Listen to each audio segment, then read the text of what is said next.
If you have an agenda to go to war, as Starmer and Healey appear to do, then what do? You spend more and more money on weapons. And Jeremy Corbyn questions Starmer's past. We were misled. This changes everything.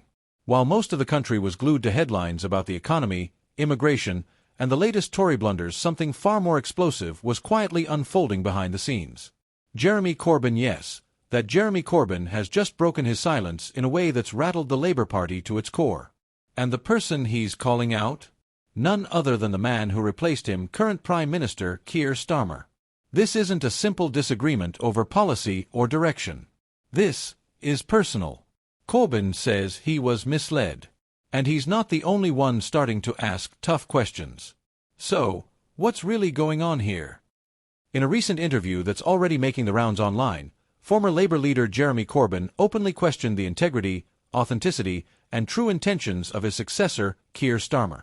Now, for those who remember, Starmer rose to leadership promising unity, transparency, and a new future for Labour after a crushing defeat in 2019. He framed himself as a steady hand, a sensible moderate, someone who would bring back trust. But Corbyn's comments paint a very different picture. He accused Starmer of saying one thing to win leadership and doing the exact opposite once he had power. Quote, "We were told he would preserve the soul of the Labour movement. Instead, he's dismantled it piece by piece."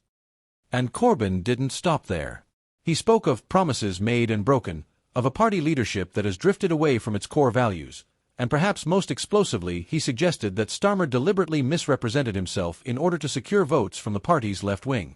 That's a serious charge, especially coming from someone who knows the party machinery from the inside. So, what did Starmer actually promise and what changed? Back in 2020, Keir Starmer released a leadership campaign pledging 10 key commitments, everything from protecting workers' rights, to fighting inequality, to defending public ownership of key services like the NHS, railways, and the postal service. At the time, many saw it as a signal that Starmer would continue, not abandon, the core socialist principles Corbyn had championed. But fast forward to 2025, and much of that platform is gone. His position on public services? Watered down. Commitments on workers' rights? Delayed or rephrased. Support for party democracy? Critics say it's been tightened, not expanded. Even within Labour, some MPs are quietly echoing what Corbyn is now saying publicly. One backbencher told a political journalist last week, "It's like the leadership baited the left to get elected and then shut the door on them." And on social media, the backlash is real. One viral post read, "Starmer ran as a unity candidate, but governs like he's cleaning house. What happened to integrity?"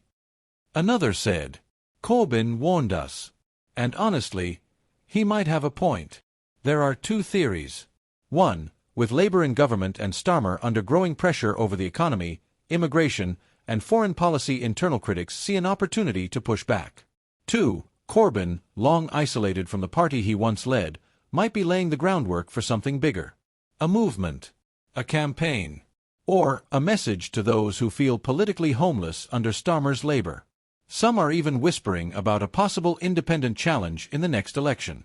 One source close to Corbyn told The Independent, "He's not finished, and he's not going quietly.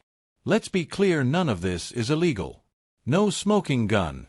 No scandal in the legal sense. But in politics, trust is everything.